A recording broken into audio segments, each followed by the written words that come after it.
All right. Welcome to the Monday stream. And how are you doing, Jonathan? I'm doing really well, mate. I'm doing really well. Had a good weekend. Nice, relaxed, chill one. How are yourself? What you been up to? I had a really good weekend. Watched Odyssey with my brother. Oh, is it good? Yeah, it is absolutely fire. I have to tell you. Yeah, it is. It is. I didn't know whether it was one of those. It's going to be like an overhyped film or not. I was like, so now you said it's good. I might have to go. Take a look. Worth trying. You should go. I'll check it out. I love all like old history films and all that kind of stuff. So yeah, I'm big into that. All right. Hello, Glenn. Happy Monday afternoon. Gerard. And this time I pronounce your name correctly, and you'll write it again. Let's see. What do we have on the? Oh, I don't know if I. Oh shit! What's going on? It's 8 a.m. Is there something? There's something happening. Someone said. There's a lot of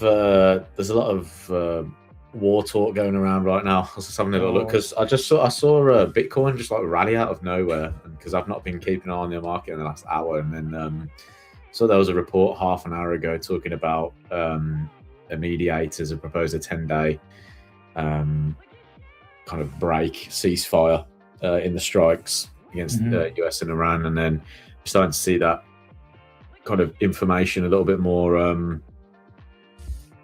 kind of come into light.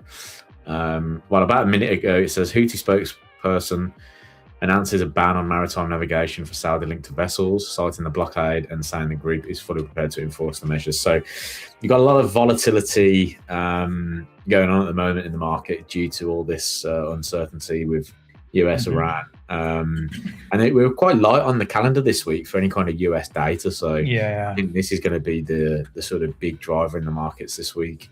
We're just going to see all of this headline talk and back and forth on whether there's going to be another ceasefire or not. So yeah, we'll have to wait and see because we were seeing quite a sharp rise. I was having a look at Bitcoin just before we came on air, and that rallied 87 pips higher, and I was like, what is going on here? So yeah, it looks like there's a lot of war and risk headlines going on at the moment, which is causing this little bit of a move.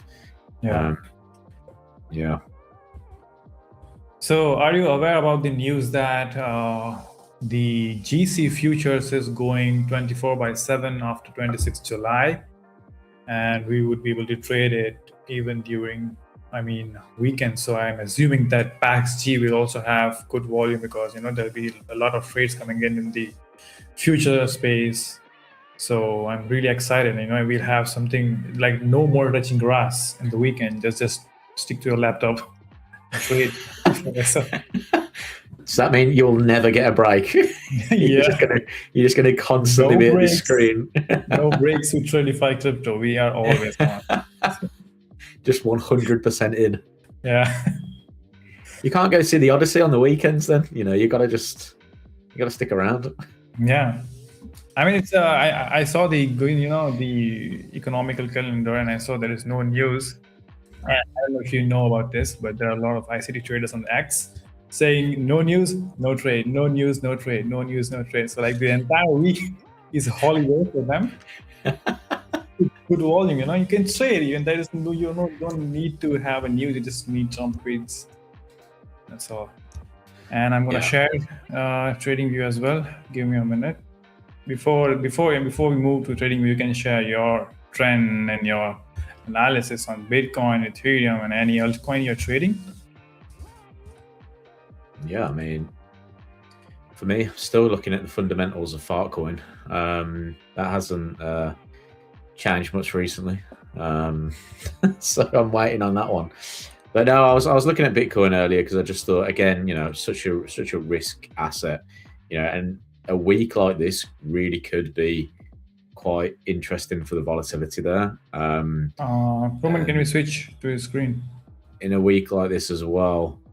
Thank you so much. It's going to be quite choppy. I mean, if we look at the past sort of week on price action, anyway, so look at Friday's price action, Thursday's price action, very, very, very choppy. So, to me, are we going to see a little bit of that again? And if so, maybe looking to short from highs, buy from lows, sort of thing could be the play going forward. It's very much like what we had down through here. So that plan to me feels like it could work going through these next couple of weeks, or at least this week if there's the very light US dollar data anyway. The predominant trend is still down. If we do see a very serious increase in the escalations, then I do think we are going to see a bit more of a breakdown to the downside. However, more positive talk usually is a bit more risk on.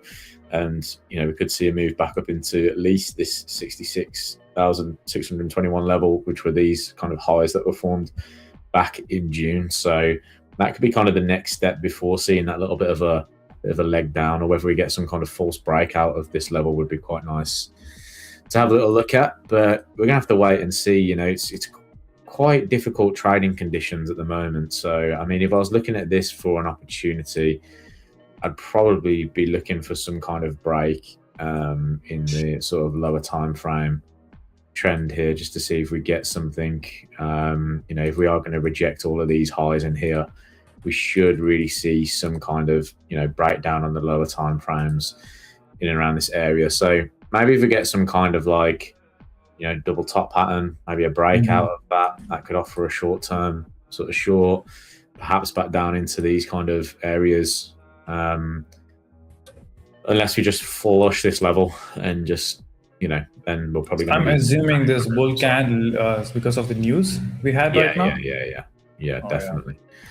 Definitely. If we look at the time stamp of that, that was around that 12:30 mark, and that's where we had that release of that good data. So, that was definitely news driven with that move higher. So we need to see it come from the US side as well. If the US side come out and say that they're in talks and they are willing to look for a ceasefire, or they're willing to look into that, then we'll get a little bit more of a positive move versus obviously the opposite of that, where we could see a bit more downside and a bit more aggression.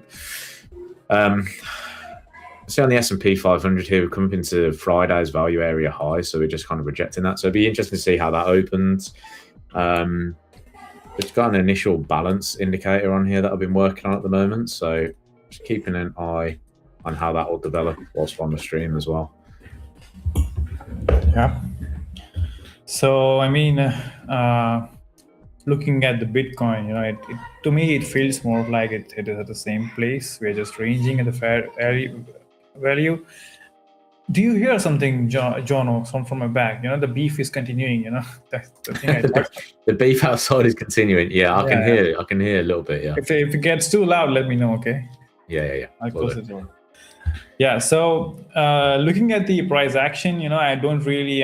As you said, we can just trade from the range high to range low as the price action is forming. But I still feel that there will be a day where market will flush toward one direction with a really good volume. So a really good volume to one direction, but the overall trend is actually bearish, as you said. But the daily and everything, it looks to me it's more in a range. So it's best to trade a pair which is trending or maybe not correlated with the Bitcoin and Ethereum. And we have Glenn saying, I'm still learning to find IFEG. I had the weekend away from the charts, which was good. So Glenn, can I tell you something? In the Friday stream, I picked IFEG topic only because there were some ICD traders watching me trade live. So I want to share some insight. I highly request you that, it is not a holy grail confirmation. It is just a reversal confirmation in terms of gap. If I show you right now on my chart, it is nothing, but you can see this this bearish fair value gap getting inverted, and it became an IFEG, and it is screaming for longs. But not every IFEG is is going to give you some trade, or not every high volume node is going to attract price.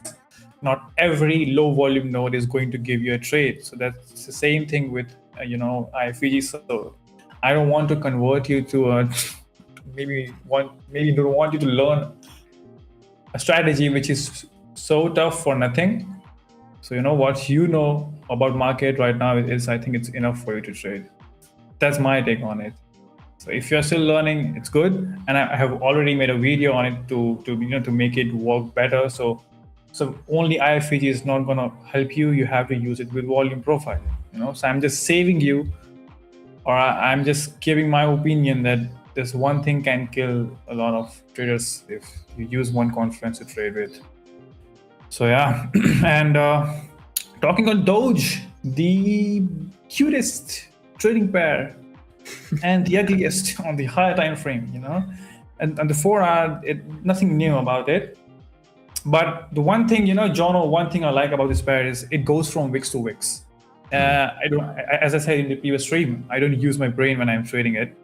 So you can see this bull candle going towards this high makes sense to me because there is a resistance. So you would never see, I should not say never, but most of the time it goes from wicks to wicks, and the correlation between these coin and the current movement makes sense to me. And yeah, so there is this example which I'm gonna explain to you. Glenn, you can see this gap getting inverted. So this is an indication that we are in price is about to reverse. That's the only one confirmation. And the next is this HVN attracting price towards this area. So you can go longs after getting some confirmation, but not always using it like something only confluence. For me, it is more of like coming back to this LVN and getting rejected. There are a lot of traders say that FVGs are LVNs and they work as same thing, but I must say that it is not exactly how it works. I mean, not everywhere you will find that IFEG with LVN. So it's better to use volume profile with these gaps to make it more accurate. And Luna is saying a standard fair value gap is a 3-candle imbalance where the market moves so fast that a visible gap appears between the wicks of the first and the third candle. That's a really nice explanation, and that's what creates the LVN. So yeah, do you agree, Jono, that using maybe one confluence or learning something new which is not so useful, adding in your model and maybe damaging it? Oh, 100%. Someone once told me everything works some of the time, and that's something that I always try and relay to people, is that you can, it's like why I look for sort of most of my trades being like trend trades, because I know that the majority of strategies that you can use in that environment is going to be, fine in a trend-based environment. So Yeah, I would always just say to people that all of it works some of the time. Your goal as a trader is to find the sum of the time, right? So So if I know that predominantly I'm a trend-based trader, then I'm going to try and find information that helps me find trends, right? So for instance, I can look at currency strength meters, I can look at seasonal patterns, I can look at commitment of trader reports that are going to try and help me find that part of the market to go and trade. So if you trade IFVGs or whatever they are, I'm actually not that familiar with those, but if you trade those, then find out where, when, or how, or where the most optimal time to do that is, and just try and look for the conditions that support that. I think a lot of retail traders start first at the strategy section, and then they go into trying to learn about the markets, where I think actually, learn about markets first, then kind of pick a strategy that suits your style. But yeah, don't get me wrong. When I first started, I tried absolutely everything and anything. At one point, I was that frustrated that I just started to test engulfing candles and buying and selling every single one. So I've done a lot of them, and then you kind of come to the realization that they all work, but it's finding the right moment for it and having good risk management for when they don't work. He's going to save your ass, to put it politely. True. So we have Anastasiia with us. Welcome to the panel, and I'm excited to hear if I can. Hello. You can hear me? Yeah. So I have to read on. Bye, guys. Okay. Hello and goodbye. I loved how you said, Jonathan, that I've only heard the part of your speech, but what you said about figuring out what to do when the models don't work. Yeah. And this is what I think one of the biggest problems for a lot of traders is that they expect the same system to work exactly the same way continuously again and again and again. But I think the edges just changing, sometimes in the market, because the market changes. It's not stable, it's not persistent, it's not otherwise it would be very simple. And this is one of the most difficult things, is to be able to adjust and to find a way to figure out fast enough when to do some tweaks and tricks into your strategy, and when to just wait a bit for the market to stabilize, So yeah, for sure. I remember there was this just to kind of add to your point. I've lost my train of thought, but what I was going to say was that trading is difficult for a reason, and I think a lot of people think it's easy, but even if you try and remove emotion out of it, in terms of maybe building some systems to help you, or having it semi-automated with trading EAs and robots and all this kind of stuff to kind of help you out, you've still got to understand what that market is doing for that to be able to perform really well too. And I've known loads of people that have built EAs that have been successful for years and then been smashed in 1 year because of the market volatility just going crazy.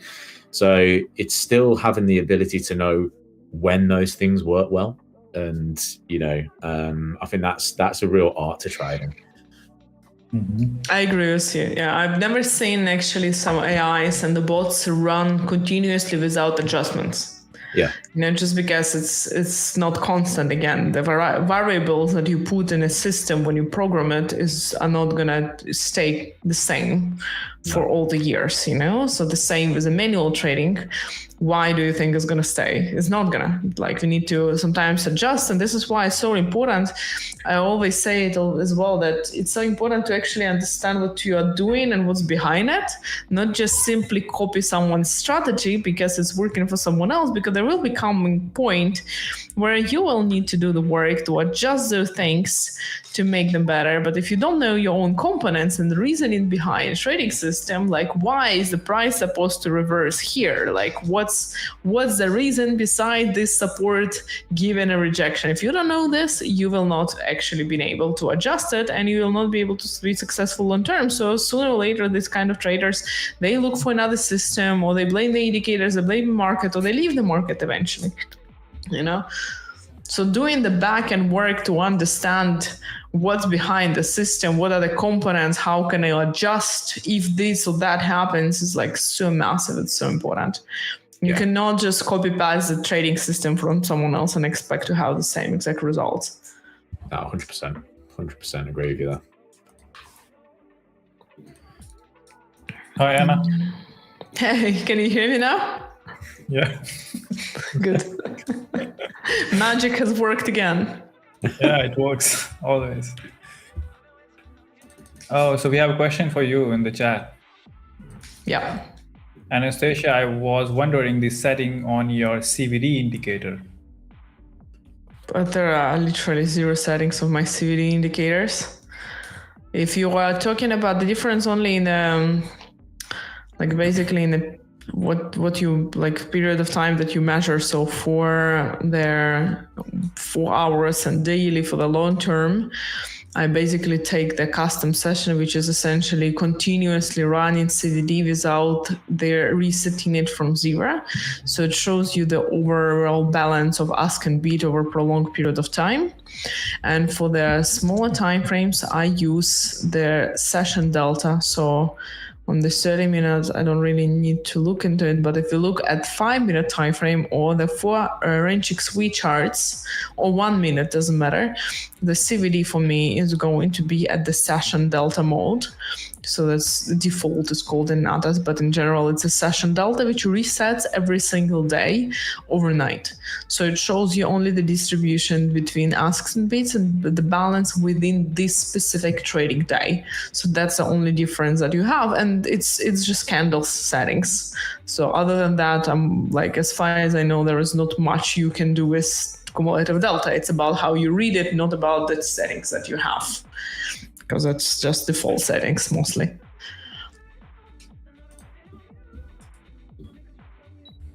So are you trading anything today on the gold?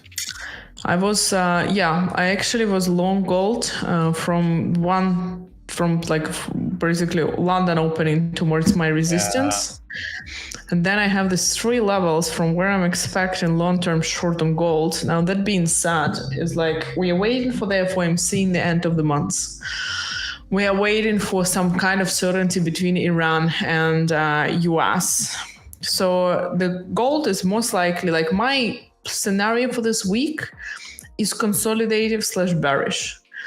Unless anything new comes out and there is more pressure and more news about US dollar strengthening and oil is not going to go sky high again. Unless this happens, I'm expecting gold to consolidate between 4,000, maybe 3980s and 4,070s, 4,080s. If we do have then more data that is coming out that is going to be confirming the high inflation numbers and the economical strengths of US, and for example, US oil prices continue to go higher, is going to be affecting the US dollar, because we are most likely not going to see any rate cuts and perhaps again start the talk about the hikes in the near future. Ahead of the FOMC meeting at the end of July is going to be a hot topic. So that can send US dollar lower, because despite US dollar, gold lower, because despite gold being a safe haven assets, like a lot of people think about, first of all, it's getting a pressure because it's much more profitable to hold your money in cash if US dollar is going to continue to have such a high interest rate than to invest in high risk assets in high volatility assets, like for example gold futures, right, and gold prices in general. And secondly, because gold is quoted obviously in US dollar going up is going to be also sending automatically gold lower. So gold is in general under pressure. I'm bearish midterm unless we have some positive news, which are not likely to come any time soon, unless something changes. Of course, no one knows Trump. So I'm mainly bearish. I do think we're gonna have still the pullback from 4,000. So I'm not selling this drop, because it was trying to break it, and then with one candle it like started dropping. So I'm skipping this ahead of the market opening. The volatility did like kick my ass a little bit last week on gold, so I'm very careful with this one this week. So I think we're gonna have the rejection from 4,000 back higher. So I'm intending to see if we're gonna have the rejection of this area to take it back to 40.70, 40.80. If not, if then from here another short. If not, and it starts closing below 39.70s, I'm gonna look for shorts long term, like midterm for gold. That being said, for targets would be 39.25, 37.80, 36.85, and then I have like a zone of about 3,300 something area. Now I'm in a long for a mini S&P 500 since the end of the London, like since the second half of London session as well. It's been mainly ranging. It's somewhere around break even for me right now. The reason I'm long is because for indices also before FOMC or any news regarding the hormones or Iran, I don't really expect much change. Also for Bitcoin, now it's not really working. So when it starts loading, I'm going to show you Bitcoin, but it's pretty much the same for me and mini S&P 500 and Nasdaq. I'm expecting the consolidation within the week, like slightly up for the beginning of the week because we dropped a lot. So I'm expecting the recovery of the last week's drop, and then mainly range until the FOMC meeting. So we maybe can switch to someone else's screen. I'm gonna reload this one because it's not really handling it too well now. Yeah, I'm just taking a look at oil prices at the moment. Obviously, continuing to sort of gap higher on the opens over the weekend. So I think we're probably going to see a little bit more upside to that, just because obviously the tensions are going to continue unless we get some real kind of concrete evidence that the strikes are going to stop. Basically, we need Trump to basically come out and say that they are going to stop for me to convince this market that it can probably go a little bit lower again. I was just looking at key areas to watch. Obviously, there was a little bit of a gap here as well between the open from the 12th of June to the 15th of June. So that weekend gap there. Filled that now, came up and retested around about that $85 area, and now we're back a little bit lower. And we're just testing Friday's kind of value area high and the kind of consolidation that formed throughout Friday's session. So, well, last week, sorry. So little retest there. I don't mind the idea of potentially looking for some longs off of this area. So I'm just seeing if we can get a little bit of like a pullback. Because at the moment it's like a very sharp recovery there. So we get kind of like a short kind of like pullback into this area here. I might look for a long idea back up into sort of like the session highs. So I'm going to keep a little eye on oil. So I just think that this is where the action is at the moment. And we can see clearly that from this 4-hour chart anyway, we're making higher highs and higher lows. So, you know, technically that's a sort of minor trend within this overall kind of bearish move through here. So, you know, maybe we'll see some very, very short-term upside. If we break into this area here, obviously we had a consolidation. So there could be some targets up towards that kind of $95 area on WTI. So I'm going to keep a little eye on this market, see if we can get something going there. I was taking a quick look at cable as well. Come back into the daily support level that we spoke about last week, but 30-minute time frame is not doing it for me right now. With the situation right now, I guess we'll probably see some dollar strength in the near term. So could see a little bit more downside to the likes of pound US dollar, Aussie US dollar, euro dollar, for instance. So yeah, we'll definitely keep an eye on that too. going forward. Yeah. Ayush, are are you, trading today? Oh, I did. Went long in the London session, and then got stopped out twice for shorts. I was selling. I was in sell. I'll send you the screenshot later. It was really bad. My stop as what this price level. I wanted to be out, but it went. It took me out at this price level and went to my take profit area. Anyway, I was targeting this low because we have range and the HVN. So I was expecting that price will fail to go above and go more lower.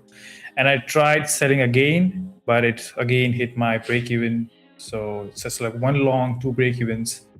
And the current price action actually is what I was looking for at this London session, but it happened later after we got rejected at this wick high on the 4-hour. I think that if price ranges in this area, then I'm assuming that it might continue higher. So I'm also thinking that we might actually continue higher from now, because it's like, I think it just was really difficult also to catch the short, to be fairly honest. Is my screen sharing now? Is it working? Yeah. Okay. So the reason I'm not really going short now, despite the fact that we are dropping kind of from my zone, is because there is more volume coming in again, like more ask volume. And it's working inside of the channel. So it looks like it's a channel in the 15-minute time frame. So I think it's going to have another attempt to go higher above 40.35, 40.30. And then maybe we're going to see this run towards 40.70s, 40.80s, which is my second shorting target. For sure, shorting area, like long target. I think I'm going to wait, to be fairly honest, a little bit, because I don't really I don't particularly enjoy this kind of price action. Yeah. Like this huge wick above my resistance, number one. Like I really wanted to short already from 40.35. You see this plan I have from yesterday, this plan. So I was like, I'm gonna short it, I'm not gonna short it. It's And it looks like it is slowly grinding high, but there is no much volume. It's more of like forming a bearish. Exactly. So it's like, okay, so we're trying to reverse. We're kind of at the bottom of the 15-minute channel. We are close to the contract point of control. We are at the bottom, we are inside of the VWAP. Doesn't really show much, but anyway, we have more asks coming in. This cumulative delta is trying to recover. So there was an ask volume on those two levels where we were trying to reject from. This area was also important. So it kind of does show that, okay, we are kind of bullish probably, but right above at 40.25, we have more volume. 40.30, we have more volume. 40.35, we have more volume. I'm probably skipping this long, even if it happens, and gonna be just waiting for realization of those shorts, to be fairly honest, this week or next week, depending on where we're gonna see the move, like before FOMC or closer to FOMC itself. Mm-hmm. So I think behalf of you, I'm gonna take a long and try this range price action. I'm gonna share my screen, and if it stops me out, I'll blame it on you. No, I said I don't take long, but I hope it doesn't stop you out and you make some profits for both of us, because I'm skipping this. No, I'm going longs from your analysis. So let's see. So Thorjak is saying that I'm on the fourth in the competition. I need to profit 75k to have 35% consistency score. All the best. Maintain the position, and I hope you win this competition. And if he wins, he's giving cake in the chat. Yeah, I mean, you guys and the cake is forever. So wait, if you get stopped out, you blame it on me, but if you win, do I get a profit share? We can discuss that after the stream. I'll send you an invoice. Let's see how this goes first. Yeah. I mean, today price action on the lower time frame was actually stressful. The long went really easy, but the short when I was like, nah, I don't want to do it, and then it went so aggressively lower with the news. Yeah, it was really it's crazy. Yeah, it's more like I mean, Bitcoin price action. It's in a range. And Bitcoin is actually quite calm. Like that's something that I didn't cover. So this is Bitcoin. And I'm also short. The reason is exactly the same. If the inflation is high, if economical activity continues to be high, we don't have lower numbers, we don't have any possibility of the rate to be cut anytime soon, and it's going to be held higher. The expensive oil, all of this together is going to be sending US dollar higher. US dollar is going to be strengthening, and it's going to be more profitable for the US dollar, like to hold your money in the US dollars than high risk assets, like for example Bitcoin as well. Then including the bonds too, it all needs to go down for Bitcoin to go up, which is not happening for the current moment. So in the midterm, I'm also short Bitcoin. However, before we get any clarification, I'm also expecting Bitcoin to be consolidating between approximately 67, 68K and like 60 to 58,000. This area is in here. And then I do have some intermediate supports and resistances here, which are also causing the price to, consolidate slightly within a day, but it's not massive. So massively, I'm expecting the consolidation between 67, 68, and then 60s to 58,000 before the continuation of a drop, mainly. So that's basically something I'm looking for here. I'm curious, how do you guys prepare for your trading week? Do you do much analysis over like a weekend, or do you focus sort of just like coming in on Monday and planning till the death? So it's planning till the death.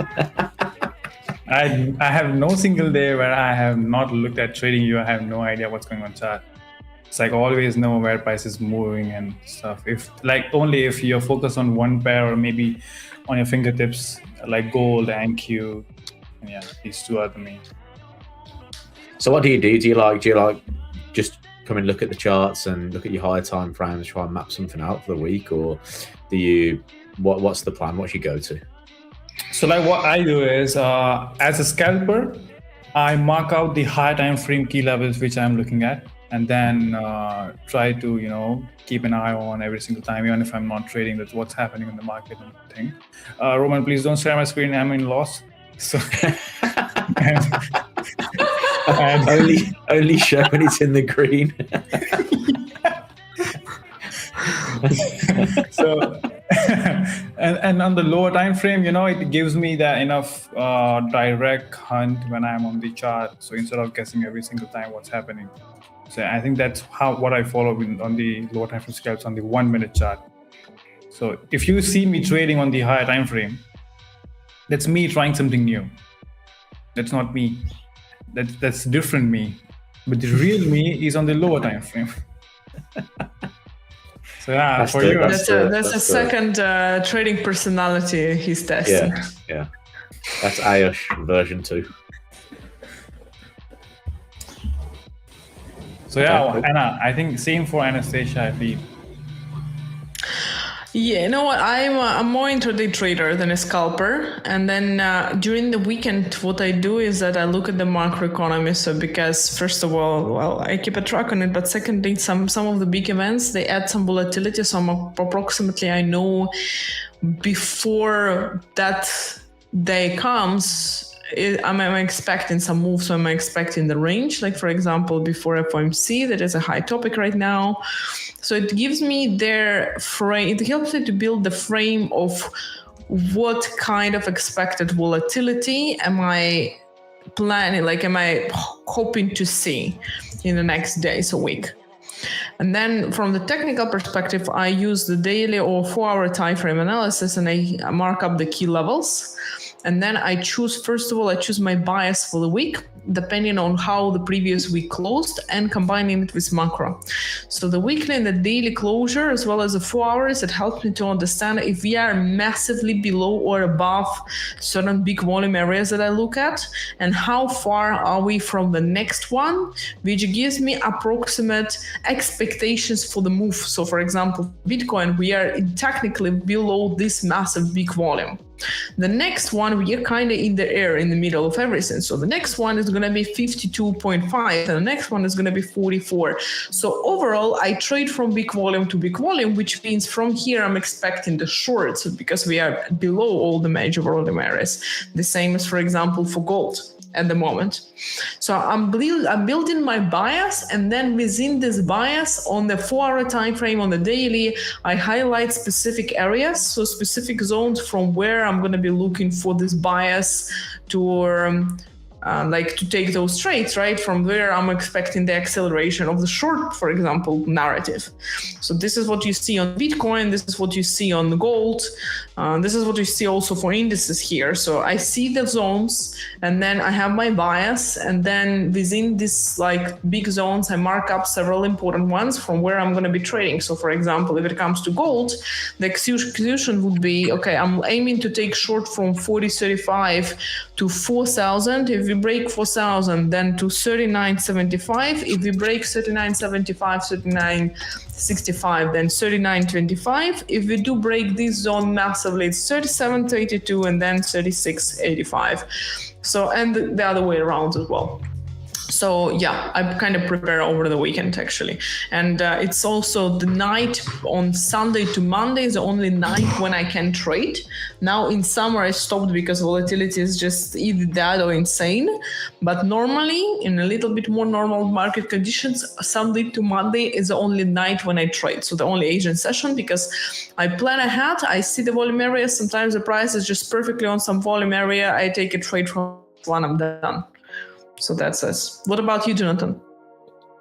Yeah, so I kind of try and do my analysis away from the charts first. So I always try and look at, very much like you, look at what the macroeconomic sort of background is, what interest rate expectations are, and then I'll go through kind of like a little bit of a process where I'll be looking at sort of, tools that I've built myself, or basically tools that can give me a little bit more of an idea of what's going on. So, I'll be checking out the economic calendar, seeing what's coming up for the week, see what the big movers are potentially, having a look at expectations of those as well going forward, because sometimes that can give you a little bit of a hint of what's going on. I mean, some of my better trades come from when there is a lot of news events coming out, because usually the dollar is stronger in those weeks. So you can kind of like plan ahead a little bit for your week by just looking at the economic calendar, seeing how much red folder events coming up. I also obviously go through a lot of macroeconomic data points and have a look at sort of the latest sort of reports out. And then, I'll kind of like follow a little bit of a sentiment process then, just kind of looking at what's strong, what's weak, what conditions are those markets in, rate expectations. I do a lot of seasonal analysis as well. So I'll come and have a little look at some seasonal charts as well, just to see if there's anything that is potentially coming up that can, that could be traded, or if there's something that then has good correlations with things as well. So I'll look at all the seasonal analysis, and then finish on a little bit of sentiment, just having a little look at like the commitment to trader reports, seeing where hedge funds are positioned, where commercials positioned, seeing if there's any like extremes that are coming that we can potentially look at for trade ideas as well.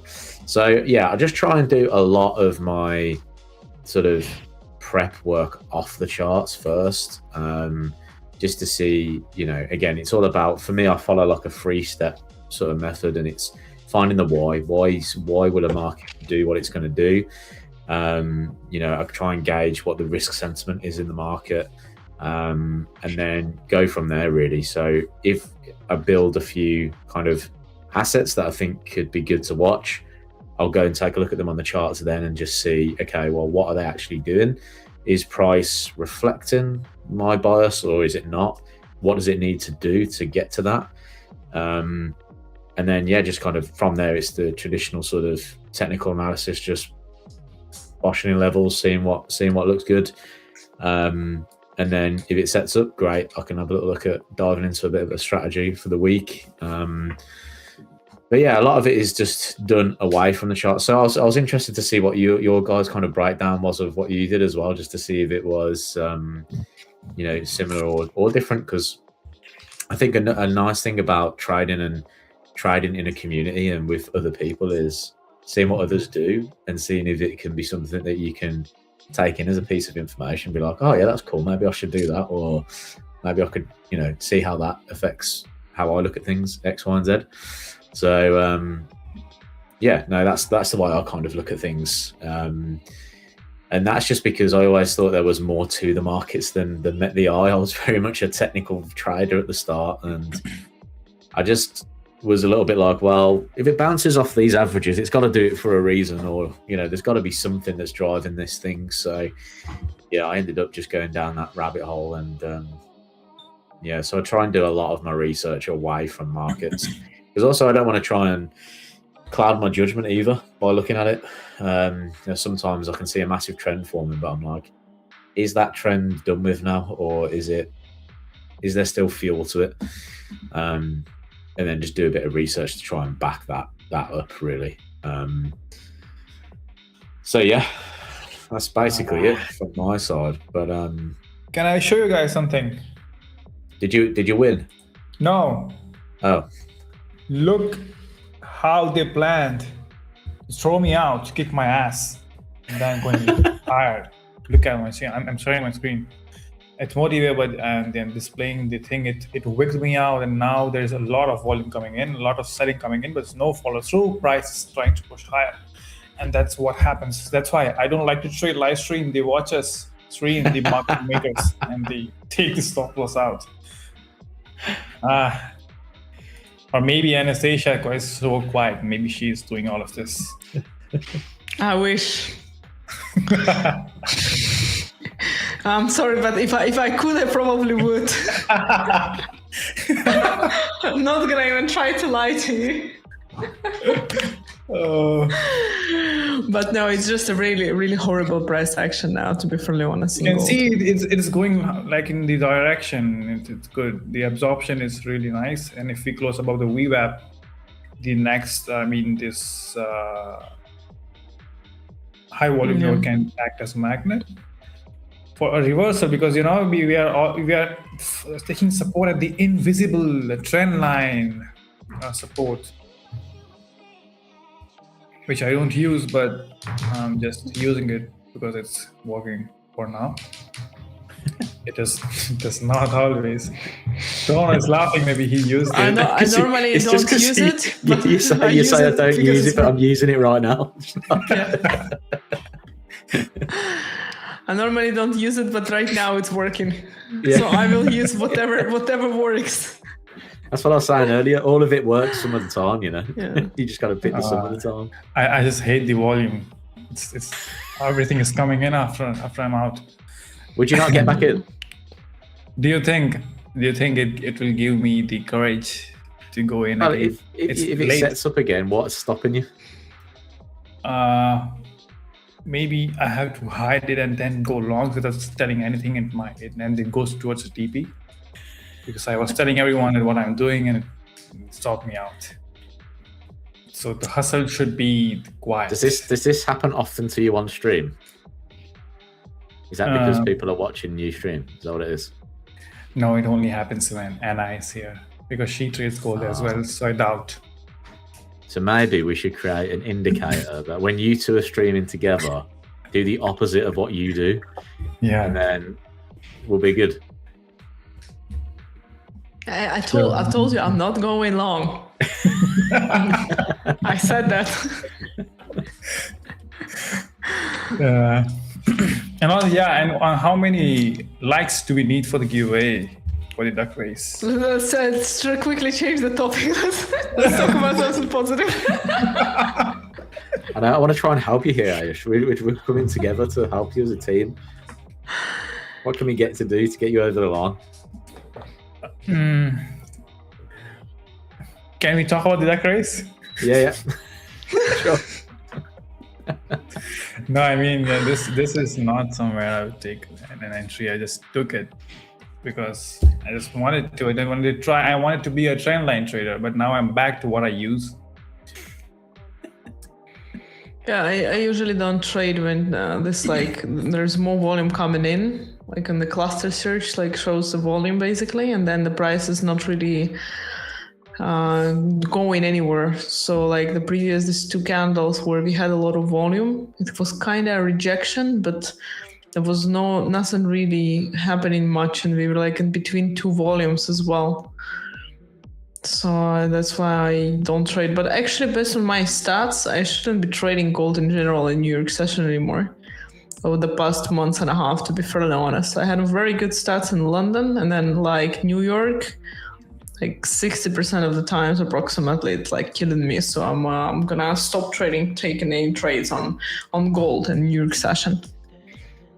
The volatility and like comments of Trump is just like insane, you know? So I'm like, it's like a period of time when I need to cut down the amount of trades as much as possible. And that's it. It doesn't work, like, because it's, and you know, like this volatility that had on Monday or on the Friday as well. It's crazy. Yeah. That makes sense. And the Asia is performing really well as well. I think I have to wake up early. Probably. Try. Well, it's when he's asleep. Everything's all right. When he can't tweet, everything's good. Yeah, I mean it's when Asia starts, it's 6:30 a.m. in my country. Still, it will take a lot of hard work to wake up and try. I will try and send you guys a winning trade after the send Asia us session. the winning signals. Yeah, in the Asia and London. But yeah, the London, I actually agree that the London and the Asia is performing really well this month for me as well.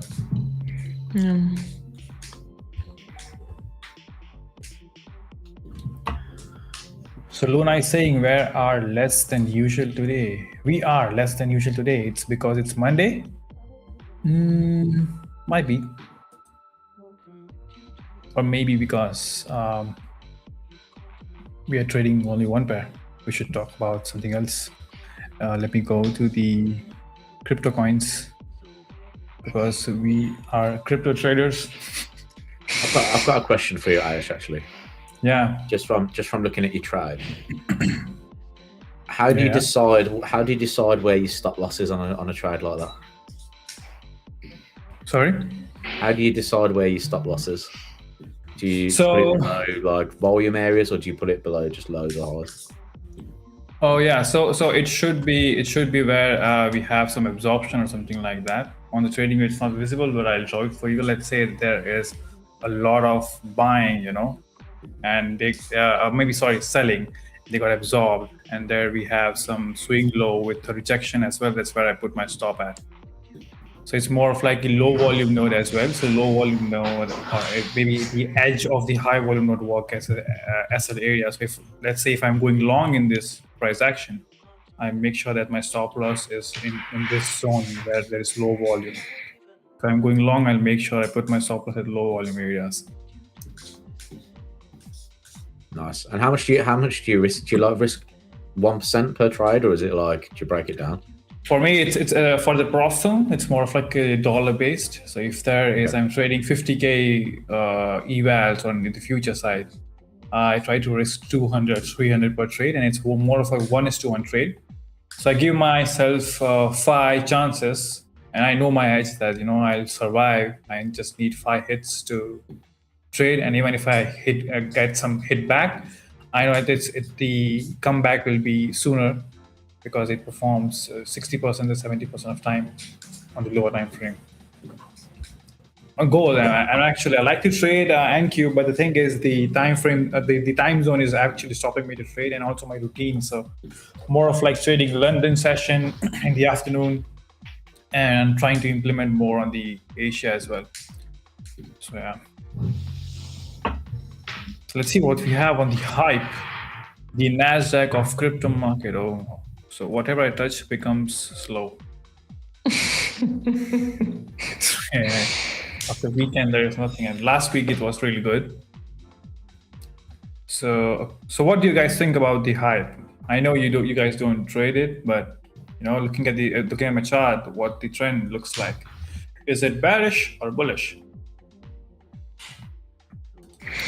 Let me have a look. What you're looking at. Let me look at your screen. Yeah. That does not look bullish to me. That looks very choppy. It is. And Anna, Yeah. don't worry, guys. I will not follow a signal. Don't worry. Not go long or short. Just be free. So would you analyze this the same way? Because I know you've got volume there, but you talk about Doge as like just trading purely like supply demand and stuff. And the correlation, yeah. Yeah. I mean, the pair is like even if I am so stupid and just following the trend and the supply demand, and that's all gives me trade. But that's totally different on the gold and the different altcoins like Hive, as like Zcash. Let's go and take a look at Zcash. And do you know why I say Zcash like I'm saying right now? I don't, but I was also wondering why you were. It's because of Alex. He told me that if I don't, I'll be timed out from the stream or Roman will. So I had to say it like that. I'm forced. So yeah. Zcash is also same pair like Hive. It is so volatile, very less commission, and it's good for scalpers. So to me, it is still also low. So let's not talk about daily because it does not really matter if you are scalping at low time frame on Zcash. The 6R is bearish, and the 4R we are near the support zone. So I feel the continuation might be lower, and I'm still trying to figure out a good. Okay, so I think price might go in this area again, then reject. So I'm bearish on Zcash. So let's see what happens. And the next volume area, I hear someone has a really good keyboard. I have to Is say. that me? Yeah. Can you do it one more time? That's good. Yeah. I'm not doing that It looks noise like now. you are That's playing not me. something. That's not me now. All right, so this is my look on this pair. We are getting support at this low volume node. If we manage to make a new lower low, then this price can again continue lower. So current magnet area is the point of control. So if you are a scalper, and so I think this weekly open can be a good area for longs. So let's see if you have some information. I'll plan something.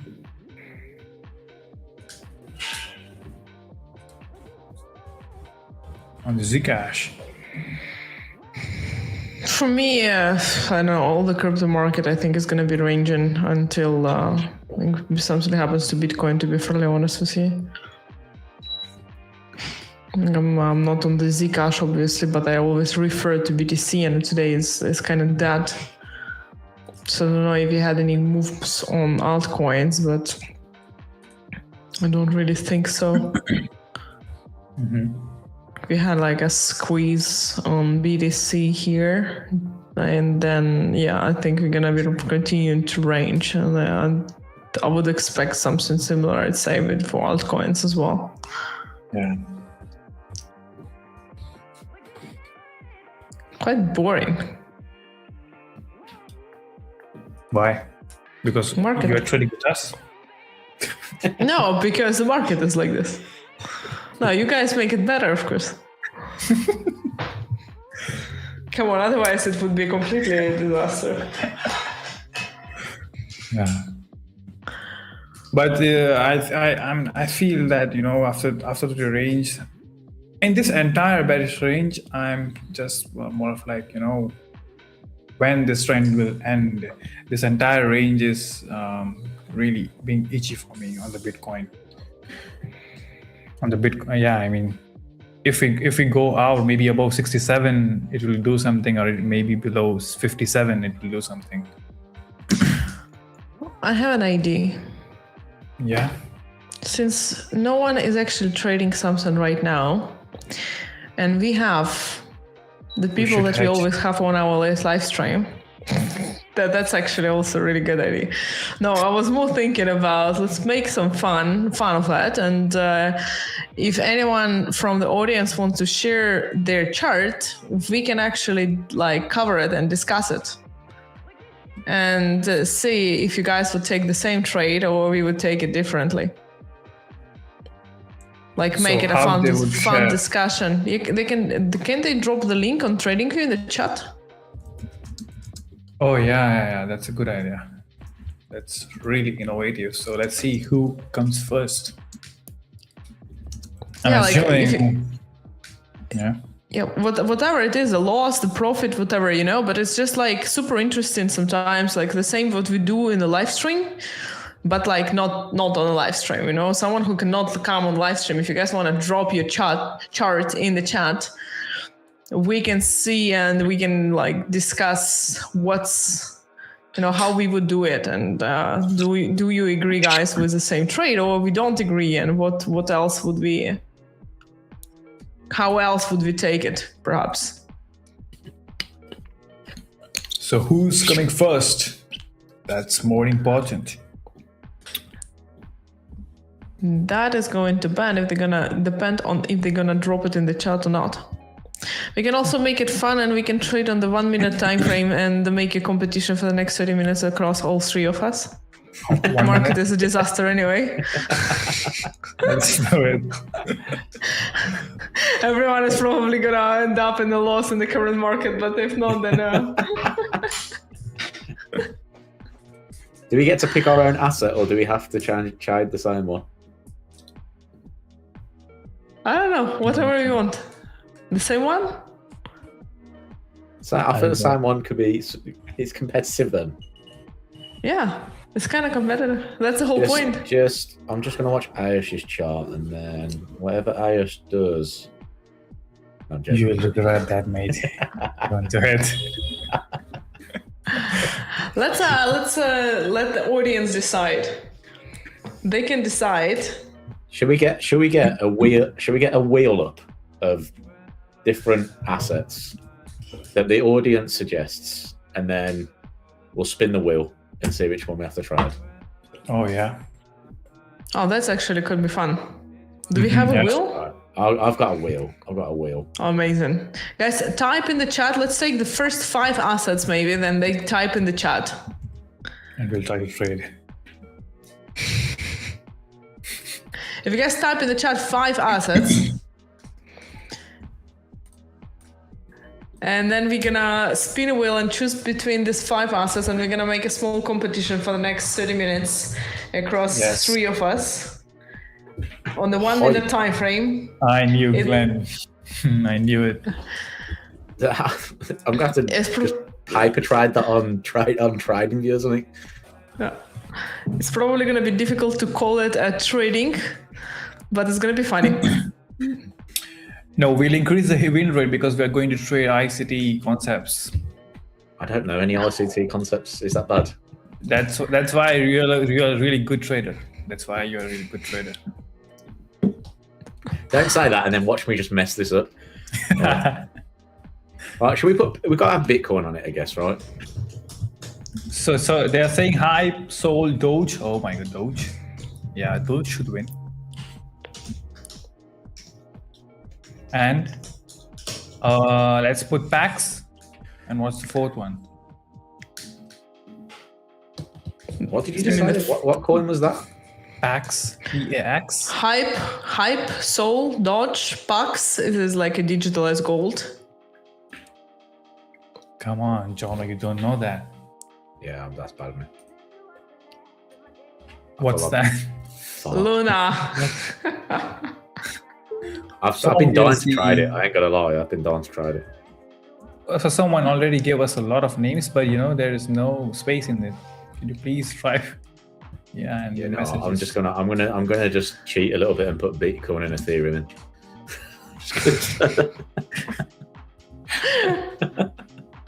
I mean, right.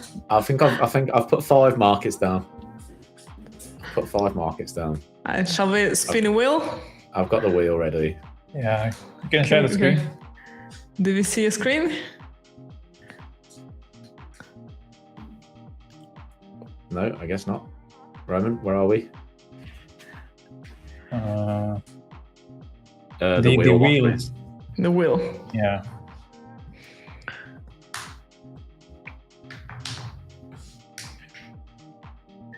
Yeah.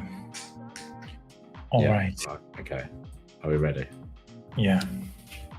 All right. Let's spin it. Okay. Please be Bitcoin. Please be Doge. This turns. Yeah. Doge. All right. All right. So I'm preparing things. Greetings to Alan.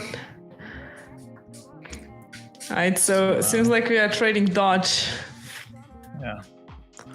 Look at the price action on that. That is. Yeah. What is And it? you have to put a lot size in 6 digits. So yeah.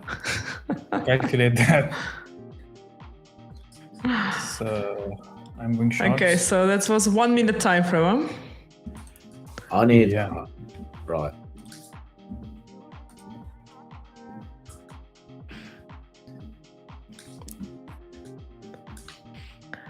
Okay, guys, the chat. Who are you voting for? The point is, what's the objective? Who is gonna make the most money in the next 30 minutes? To make money. Just to make anything. Wow, what is the settings that needs to be done for this? Something. I think we should have got something else, because if I lose money on Doge, they'll say that he lies about Doge being easy pair. It's too late. The wheel is a wheel. But I think in my cluster volume settings, I've never in my life put like 90,000 contracts and a minimal value. What should I 90. I need support right now. What exchange should I use this? I'm not. Binance. Annie, don't make excuse, John. You have to trade it. Yeah. I am. But like when I go to a minute chart, here we go. Yeah. Sweet. I'm ready. Yeah, and I'm selling it. Okay, You're let's see selling what it or happens. are you selling it? I'm selling it. Oh, you just right. Buy. You can, yeah, we can do that. Let's see who wins. Let's see who can go on. Right. I need to figure out what's going on here. That's it. Oh, I want to know why he's selling. Oh, he's selling it because it's come up into that resistance. That's why. I know he's getting fun. If I win, I will give away an account in the duck race. Oh. Well, now everyone's going to want you to win. That's unfair. I mean, that's stressful. Please don't write. I know what you guys are doing, and I know you guys can write Anastasiia and Jono as well. I'm just sweating, and also there is no electricity. I'm sweating more.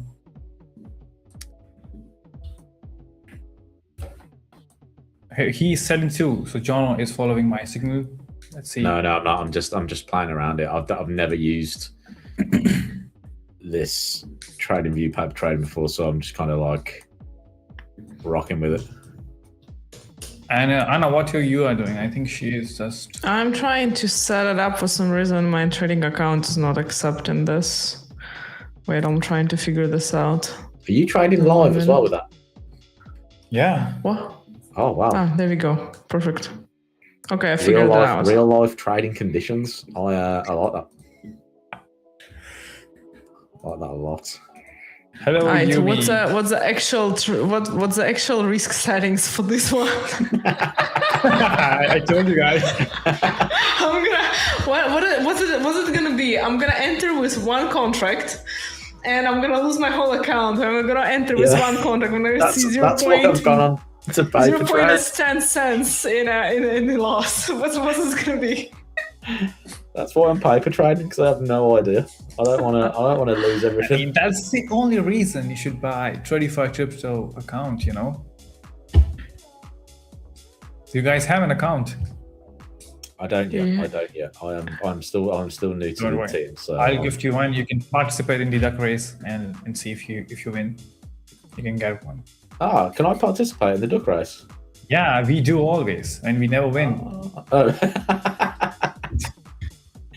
Maybe I'll I be do the it personally. You know what? Why? I actually like the opposite of you guys. I actually like the buys here. I'm gonna wait. I want to see if I get something.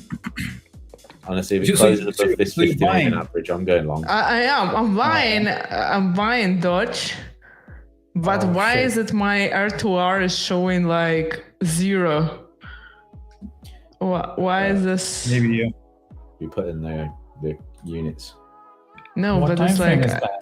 it's I don't 1 know. minute. I don't even know. Actually, we should have asked each other. We should have done this. The trading conditions should have been the same. We should have all had a paper trading account.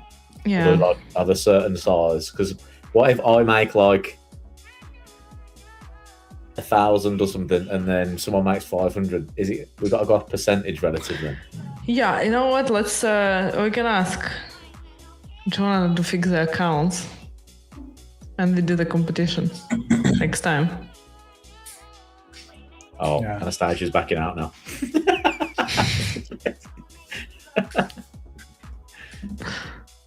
No, but we can fix the same account sizes. Yeah, no, I think that'll be good.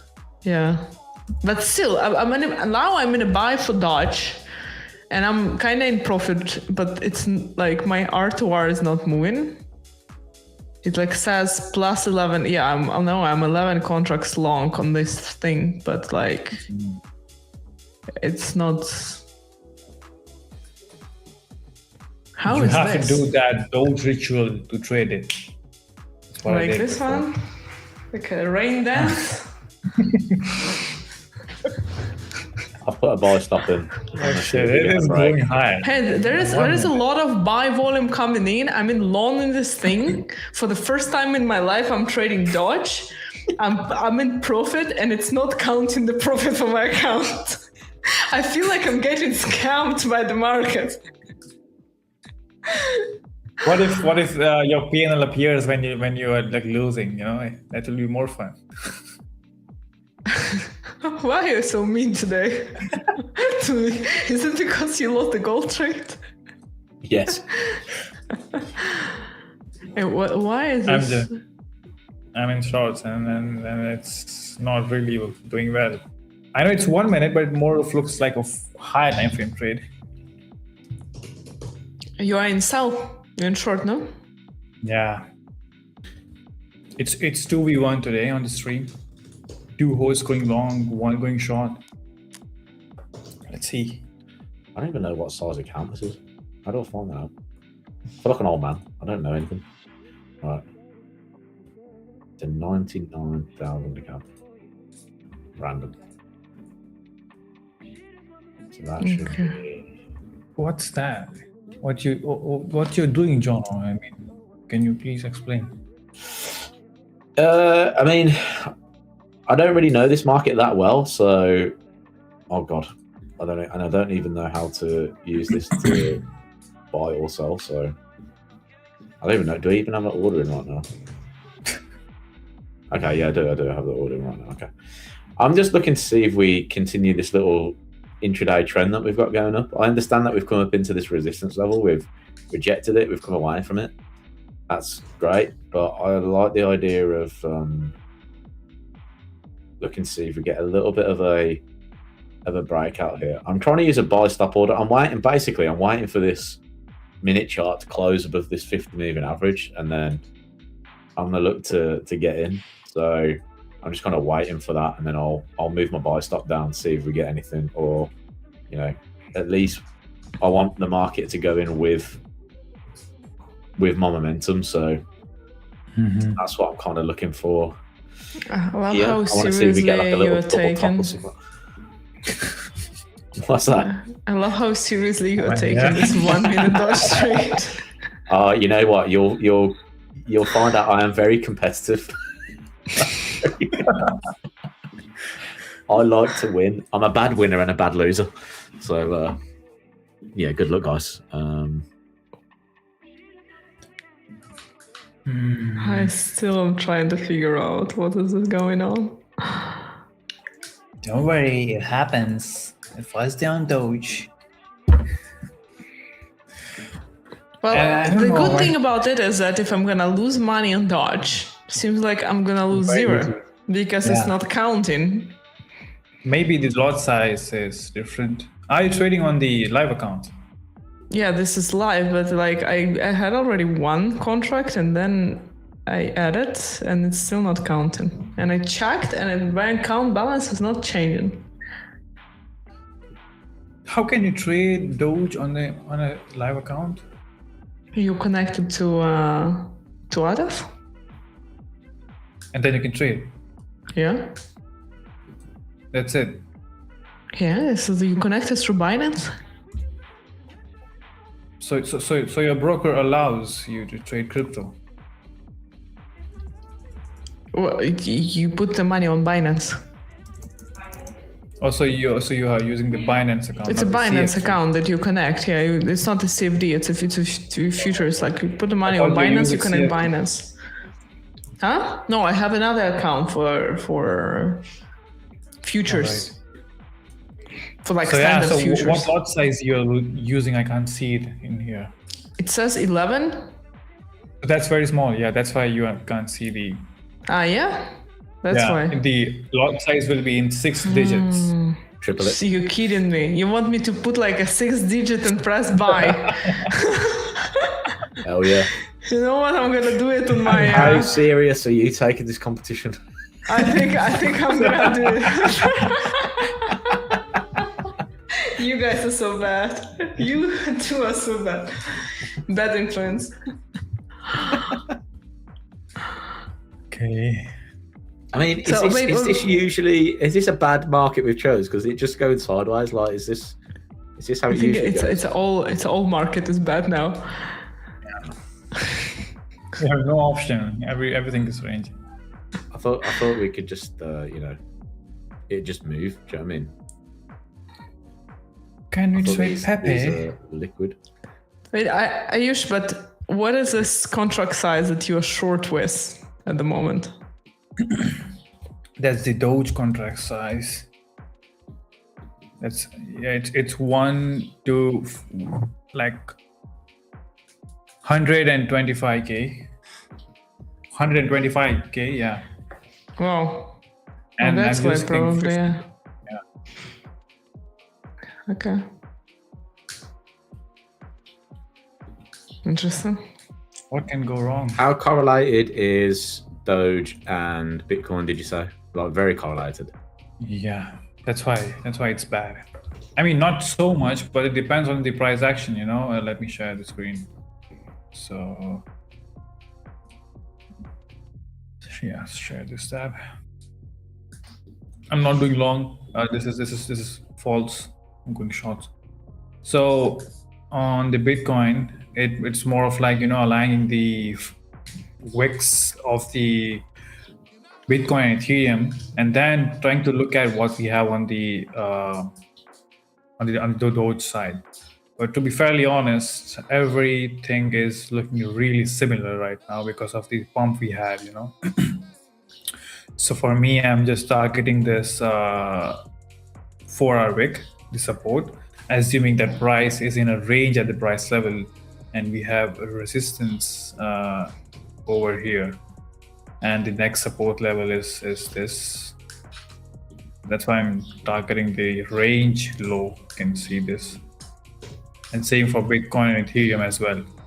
But it will give us more fuel, you know, if we see some bearish candle and it is in range only because Bitcoin is maybe making some bullish candle, and the Ethereum as well. I don't know what's wrong with Ethereum. Do you have this wick on your chart? Or Yeah, or is it I've just compared the two on the chart, and they are very similar. yeah, so it's Look at that so, price. yeah. Look at that. That's so the hollow candles behind are Bitcoin. Yeah. And that's like, it's like a mirror image.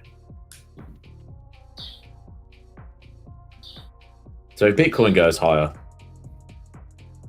then everything we should goes be looking higher. for those. Yeah. Then everything goes. Well, to this sort of point, right? Because then we take also their correlation between the Bitcoin and the crypto market and the like market cap of the Bitcoin and crypto market. So then it takes like some time until Bitcoin goes, like the crypto market cap from Bitcoin goes to altcoins. But initially, I think we're not gonna see anything much moving until basically Bitcoin moves.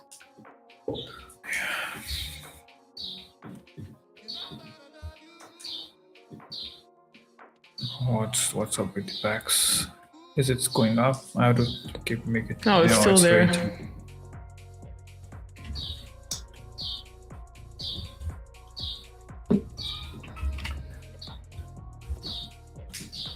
So it purposely ranges when we are live. It moves nicely when we are not.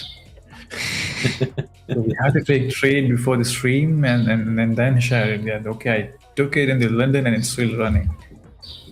That's the new way.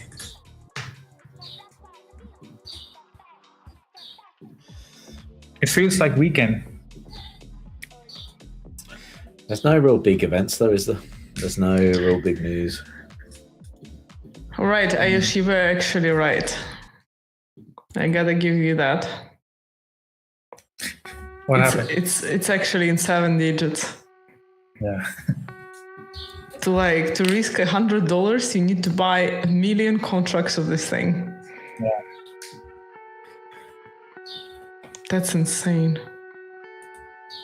I've never seen anything like this in my life. Because the notional is really less on the spread. Yeah. No, but I buy usually a spot. Yeah. Yeah, that's crazy. The competition is actually much more real for Anna because she's trading on the live account.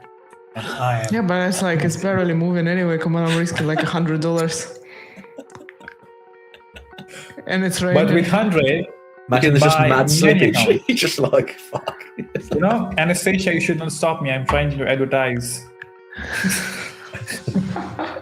With 100, you can buy many accounts. With Tradeify Crypto, you can buy maybe, you can buy 10 5K accounts.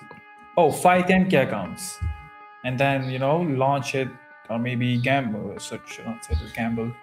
You can pass it. If you buy 5, you can pass 1 and get a payout. But then I'm already losing 2 accounts. Yeah. 2 5K accounts.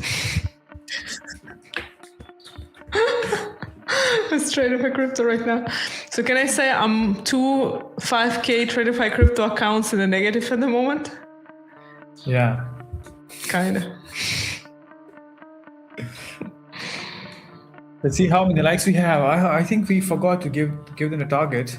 It should be for Monday. What do you guys think?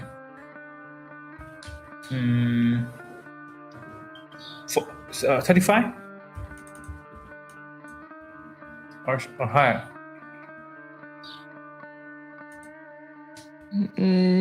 What are we at right now? That's a better question because we are like 40 minutes left. 14. Yeah. 25? Can they do 25? 25 likes, and we do a giveaway, duck race. Don't worry, we'll not do 24-hour. It's only 1 minute. Yes, 25 likes. Come on. Like you should definitely be able to do that. Because I'm already, you're about to win the account, and I'm already losing 2 of those. Live.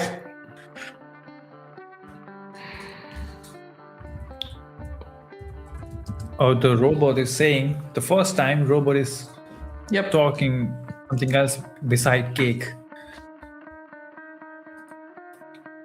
And I'm making money. Yeah, Glenn, I was already. I just did. Oh. Someone. Who's that? I heard something with. Huh? The audio. Something I heard some announcement from the background. It's my announcement in the office. Oh, they're saying, "Oh, trade, don't risk less, don't risk more, don't risk more." I don't think this is looking good. What language is that? I don't really understand. She's on mute. Yeah, I'm muting it because it's for you guys. It's Ukrainian. Oh, okay. Bitcoin is on the way down south, by the way. Just going to let everybody know.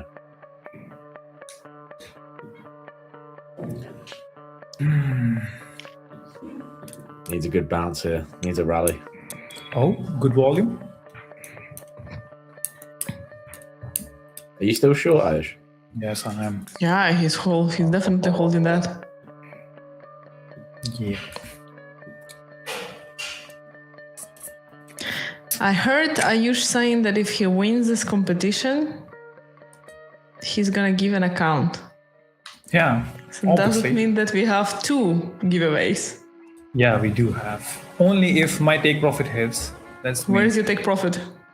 0.72032. You see on the screen. 0.72 what? 0.072032 on the crypto. I mean DX trade. The price may vary on your broker. That was very. The price may vary. It's almost like there are other products out there. Yeah, I mean the thing is that we get data from 3 exchanges, so the price is different. Can be slightly different. I've completely changed my order now. I've cancelled that buy stop. I'm looking. I've put a buy limit order in instead. Down at 72.35. Although Bitcoin could go a little bit further. I should really be buying it if Bitcoin gets down to this support. 727. No, that's not Bitcoin. If Bitcoin gets to about 64,470, maybe. I should maybe look for a long then.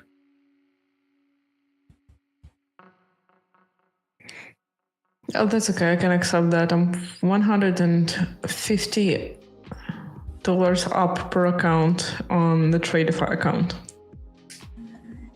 Nice. Right now on a mini S&P 500 loan that is still running and it's trying to pull back, so that's okay.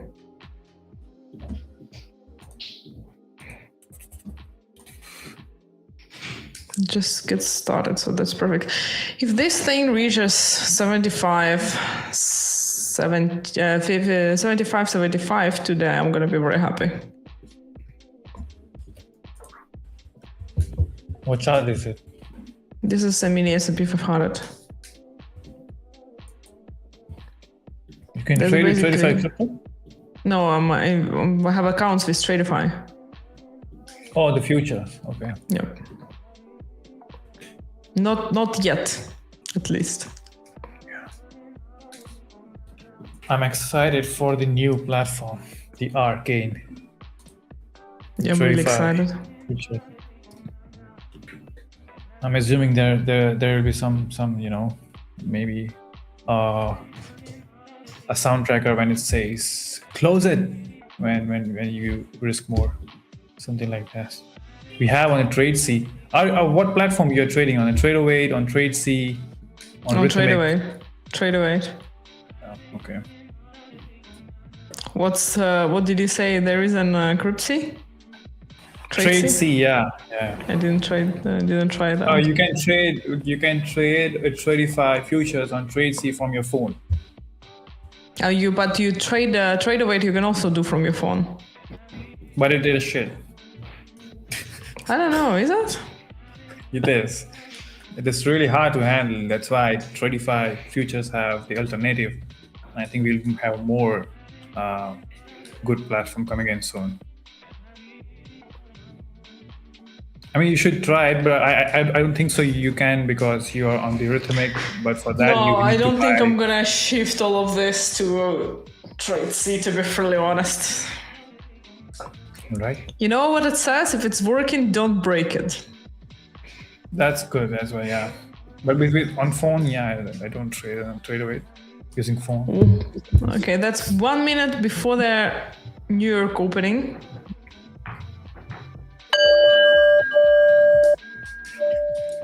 It is I. Hello. Hello. How you guys doing? Good. How are you? Good. So, Well, I have something very, very exciting to show you all. We do a little bit of unboxing here today. okay. For that, we first need a knife. Can't show you the actual box because then that kind of gives it away because then it shows on the box what's actually inside. But I will show you very, very soon. Oh, I'm like a kid. I sometimes I buy a lot of things and then I buy with like multiple days intervals. I know that they're gonna appear in my mailbox with 1 or 2 days in between. I get all of these presents very, very often. And this is one of my proudest moments as a package dealer. Oh, Look at that, here we go. We now have ducks. I now literally have ducks in a bag, and soon got my ducks in a row. Okay, apparently I need a knife for that bag as well. I'm very weak. Okay, let's not kill the ducks. All right, guys. Let me present to you a duck. Not sure what type of duck this is, but it has like a pearl necklace. Oh, look at that. We got Jesse P. Look at that. We got Jesse P right here. Look at that. Vampire duck. Yeah. That's Jesse P. Nice. Got pig duck. Pig duck. Pig duck. Well, okay, I'm not going to show you every single duck here, but we have a lot of ducks. Now, the question is, why do I have all of these ducks? I'm not entirely sure exactly why I have them, but I'm sure we're going to be able to know soon. But now we have ducks.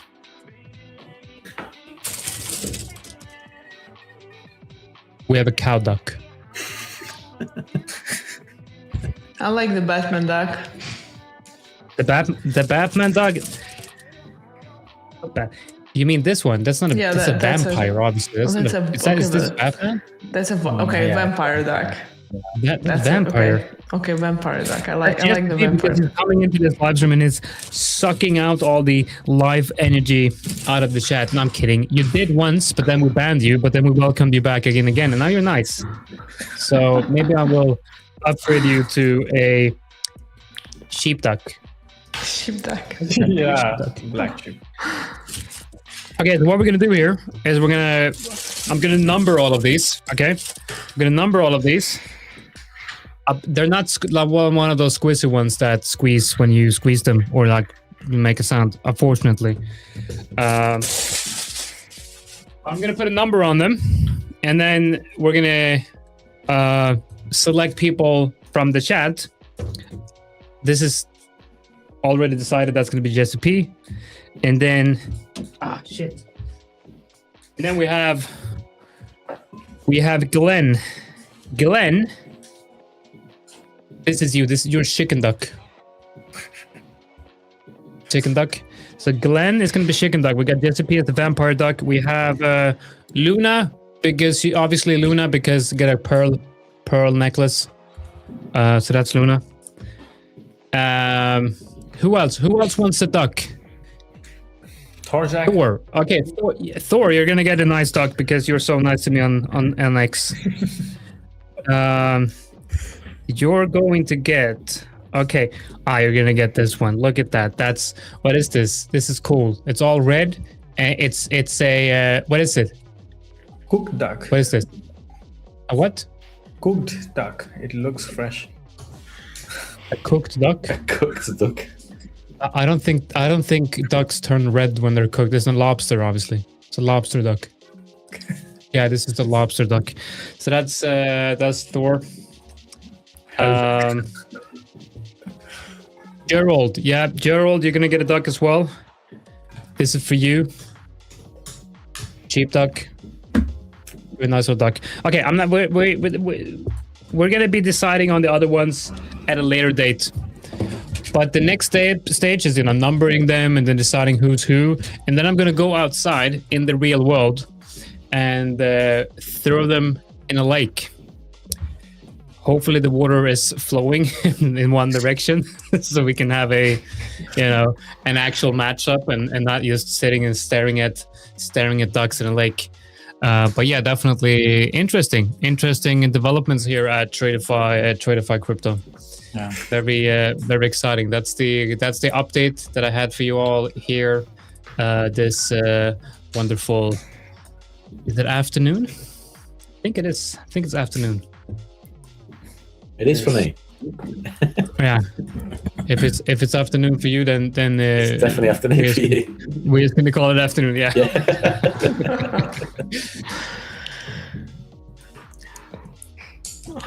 Roman says it's because I got my camera weird.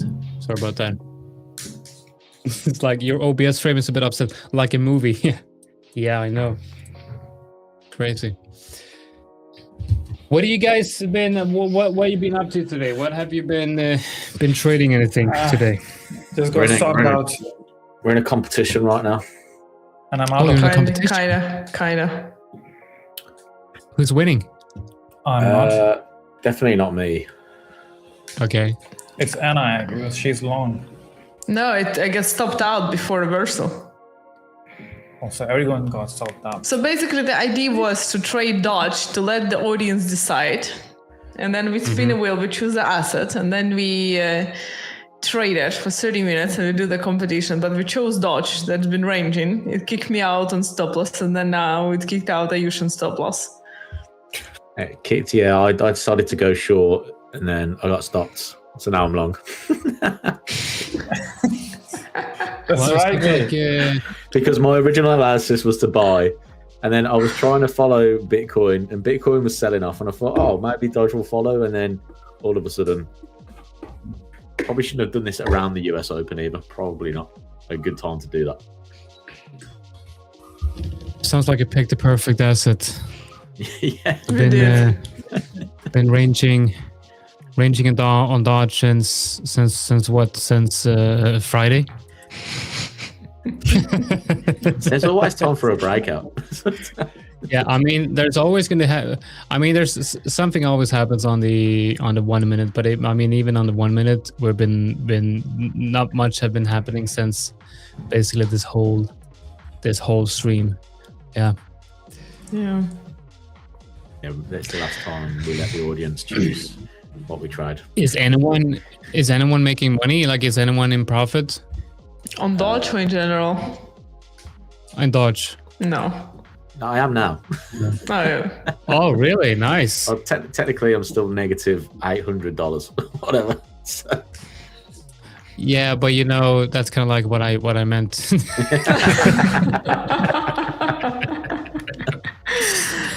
that was an important note. I don't know how you view profitability, but like for me, that's if you're not in profit. If I win this one, though, I will be in the money. Okay, guys, on that note, I'll have to leave you today a little bit earlier, but maybe we can do this competition another time, actually, with the same account size, perhaps. Yeah. It's gonna probably make more sense. Now we know that to enter Dodge position, I need to put a 7 digits volume. Yeah. When we get the new platform, we're probably going to get a platform where we'll be able to. I'm hoping that's the case, at least, that we're going to be able to, gain access to the accounts via API, and then we can probably have automate things, so we can have P&L live on the stream, and then we can automatically have people upgrade, and we can have sort of like a fun little tournament of sorts, make it a little bit more engaging. So you can do that, and I can be out in a lake with the ducks. With ducks. Yeah, should be fun. All right, Anastasia. Well, guys. we'll see you tomorrow. The second hour there of the live stream. We got a very exciting episode tomorrow with Nav Trades from Market Mindset, a trading psychology. And Anastasia is going to together discuss trading psychology. So that's going to be very interesting. So definitely make sure that you tune in tomorrow. I'm looking forward for that. Looking forward to that. Yes, I'll see you tomorrow. Thank you so much. Cheers. Jonathan, I hope your trade at least goes to P. It does look like it's reversing though, so we all might get stopped out. So yeah, I haven't traded today, so I guess I'm the most profitable. Yeah.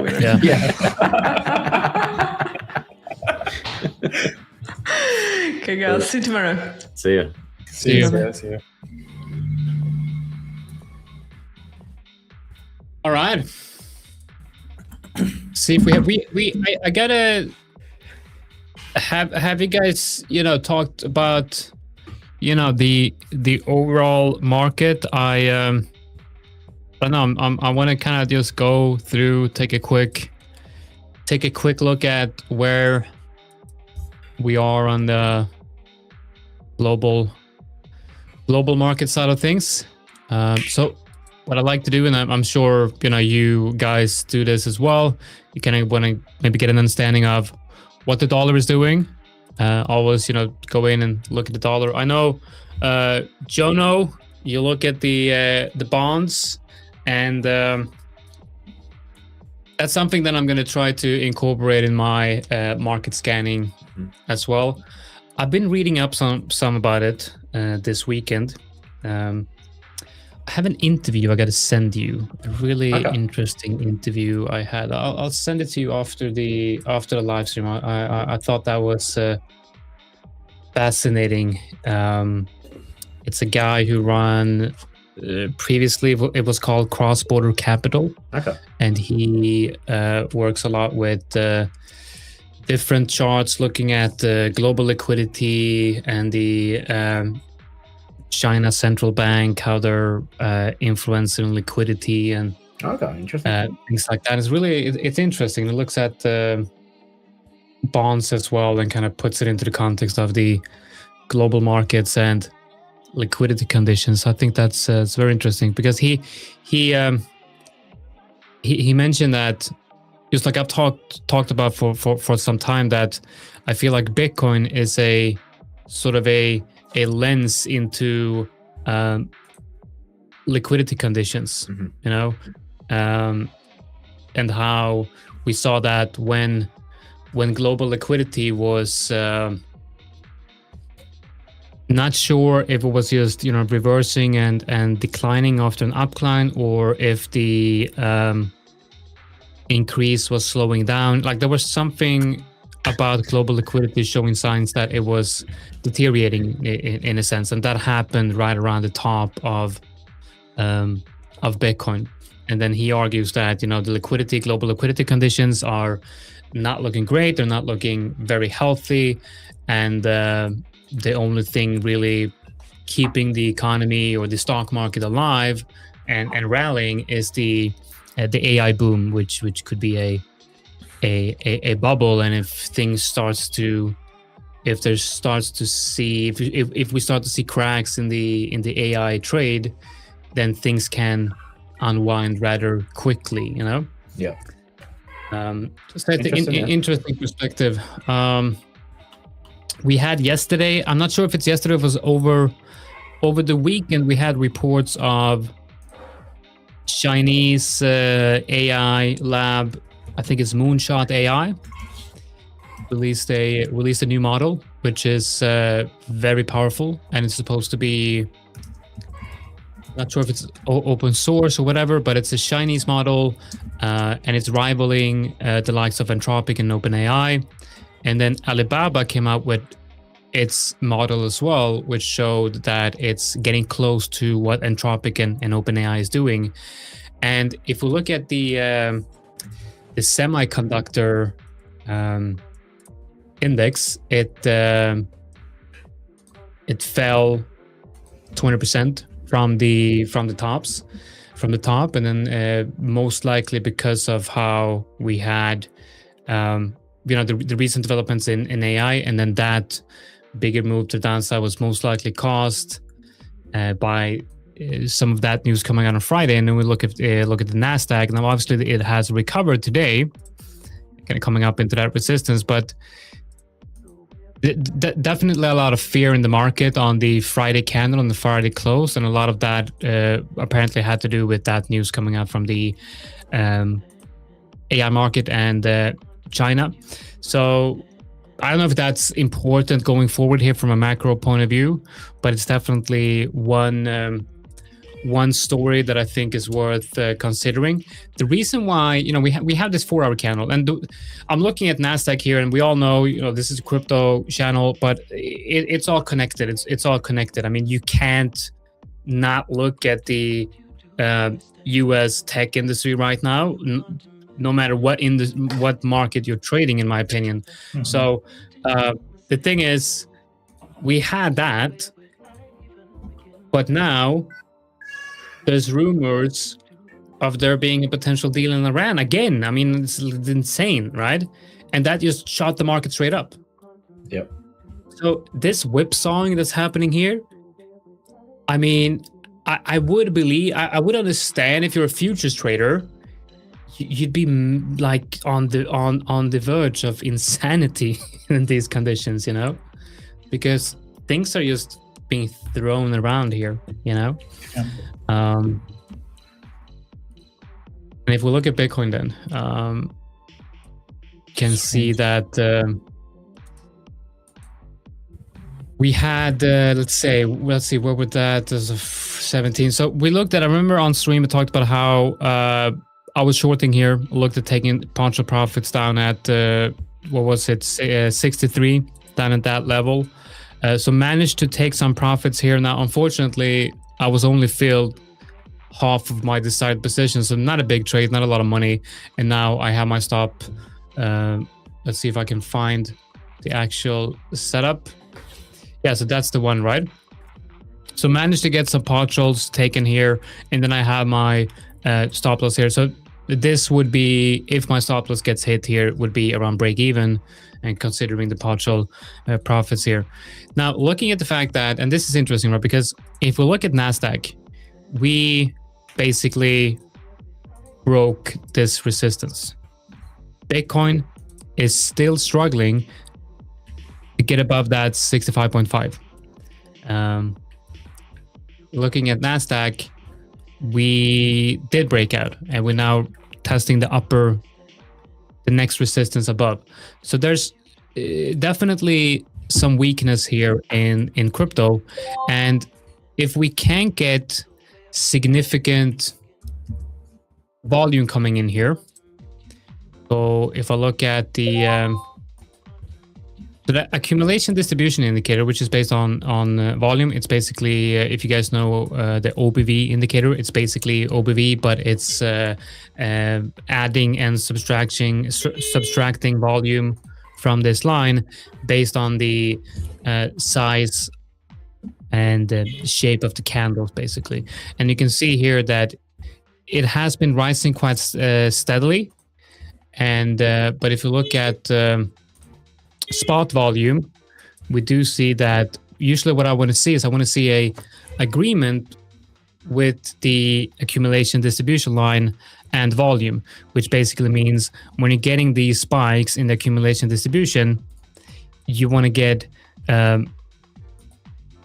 higher highs on volume. But I view this as, at least from this spike from the beginning, it's a downtrend, but from here it's actually picking up. On the last test of this resistance, we had volume coming in like at around this area. So if price would test this resistance area, we see accumulation distribution indicator continue to the upside, and volume is surpassing these previous highs, then maybe we could assume that there's a higher chance of getting a real breakout. But we're not really seeing that. Most of the volume for Bitcoin comes in at all the spikes is at 2 p.m.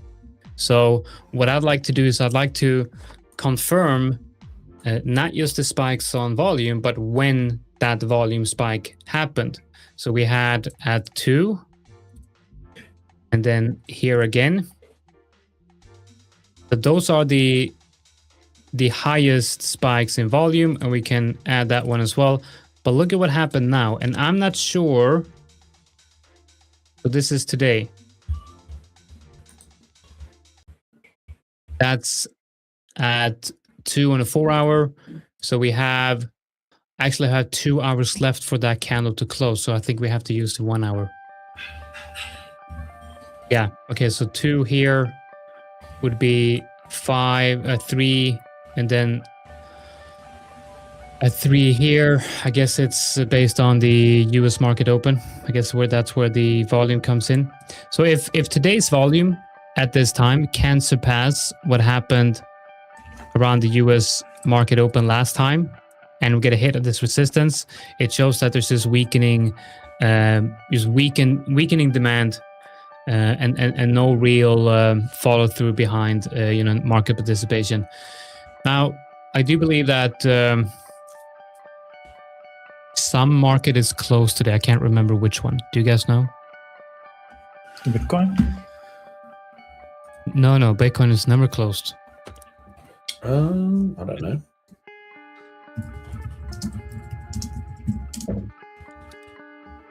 I gotta see what. There's one market I know is supposed to be closed today. I want to see which one that is and see if I can.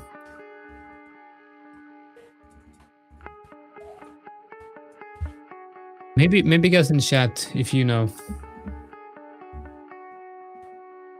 which one. I know that there's one. There's a yen bank holiday today, Japan. Right, so the Nikkei is closed then, I guess.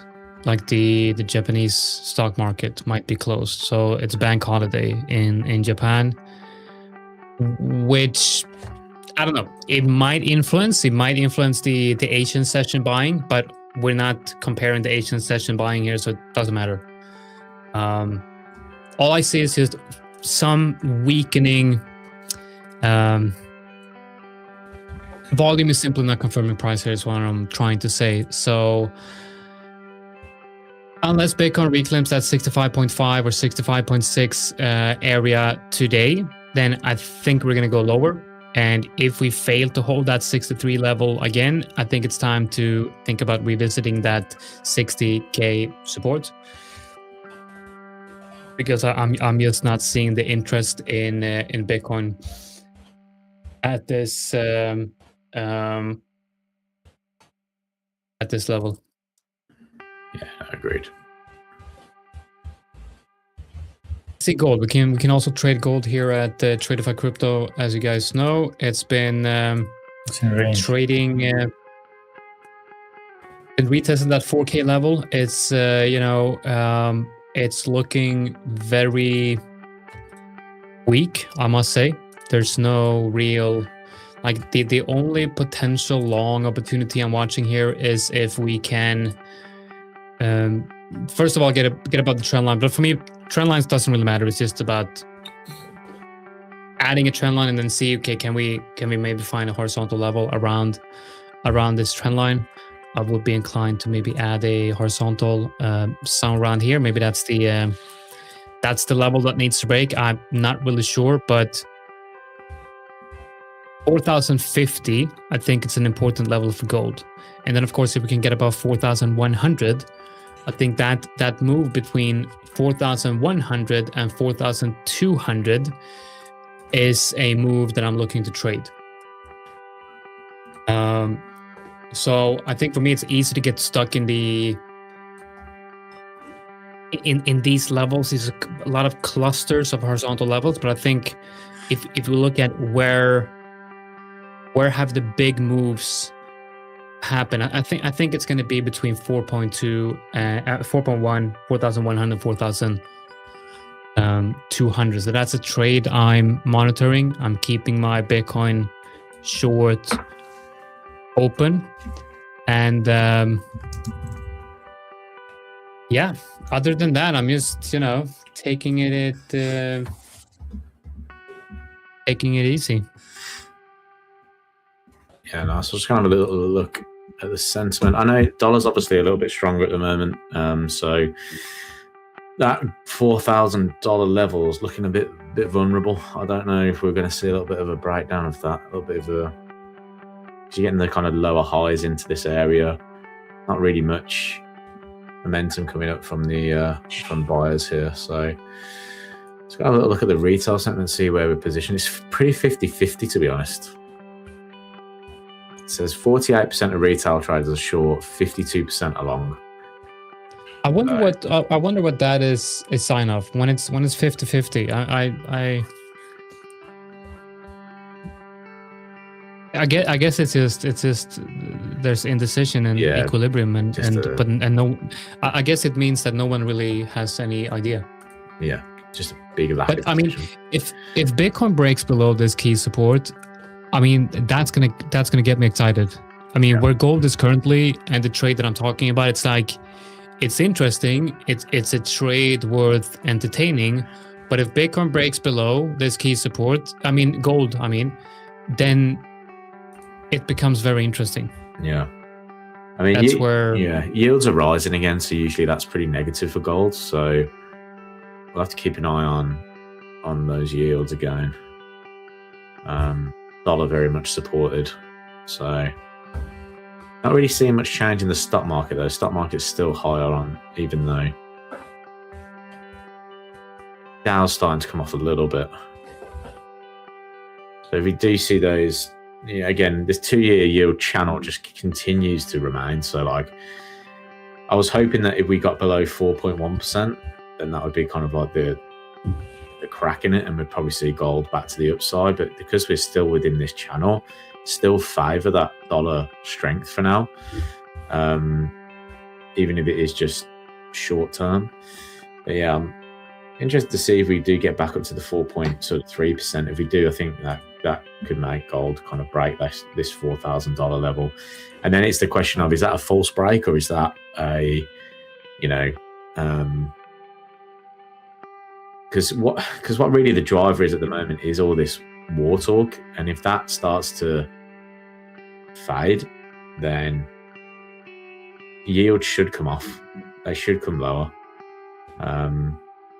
Obviously, oil gapped over the weekend again, but up into resistance. So you can see a little bit of downside that we had just recovering that move. But it's really just kind of hanging on to see what happens in the Middle East right now, because there is a lack of US data this week. So there's not real any kind of big macro drivers. We've got some CAD CPI, Kiwi CPI, bit of pound. We get earnings though, don't we? There is earnings. There's some big earnings this week with Tesla and stuff coming out. So yeah, we got IBM and Tesla. I mean, especially I think IBM is going to be important for the AI trade. We also have I guess Charles Schwab's is not major, but I think we'll get Alphabet. So Alphabet, Tesla, IBM. That's going to be important, especially I believe IBM and then Alphabet, because of the how it's tied with the AI trade. ECB interest rates, the rate statement. I don't think that's going to be anything major, right? No, probably not.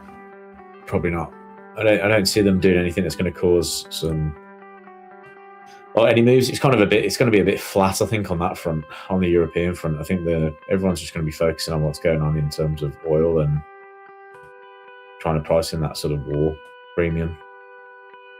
You talked about if the situation in Iran starts to stabilize, maybe there's talks about a peace deal again, and then you talked about how at that point the bond yields would start breaking down, perhaps because basically the bond yields, what you're looking at is the yield that you will get from buying bonds. Like that's the reward that you're getting for buying the bonds, and that is priced based on the perceived interest rate of the dollar, correct? Yeah.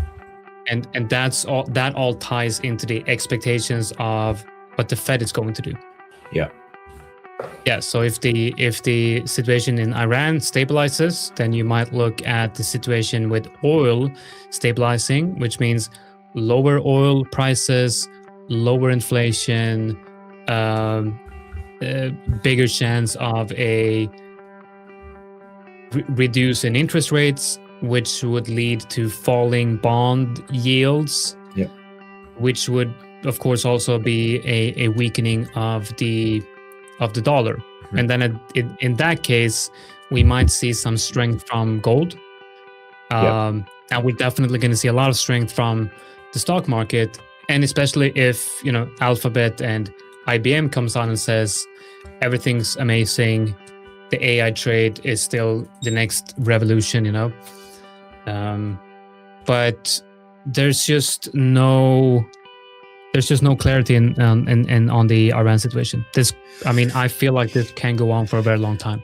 Yeah, I think it's probably a little bit shocking that they did start to strike again, because I thought Trump maybe wouldn't, just because he liked where oil prices were heading. Technically Trump wants lower interest rates, so he was kind of the guy to be like, trying to push that narrative of lower rates. So it's interesting that they've started to strike again, because I thought it was going his way again. So it's interesting that they've now done that. Yeah, it's. I think it caught a lot of people off guard, but I also think it's. I don't know. I don't know what I'm thinking. I know it's 4:00 my time, which means I gotta duck out. I like that. I like that a lot. All right, guys. Thank you all for watching today. Now make sure you show up tomorrow, because there's going to be a lot of surprises. There's going to be giveaways. There's going to be some interesting stuff, and especially for you in the chat who keeps engaged in the chat, you're going to get some special surprises. So make sure you come tomorrow to watch, of course, Jonathan Kibbler, get Ayush, Peter Patel, maybe Tradeify is going to pop by. I've got Anastasiia, and then of course we got Nav coming in as a guest as well, talk about trading psychology. So yeah, thank you guys for today, and I hope to see you all tomorrow. Yeah. See you guys. See you guys. Bye bye.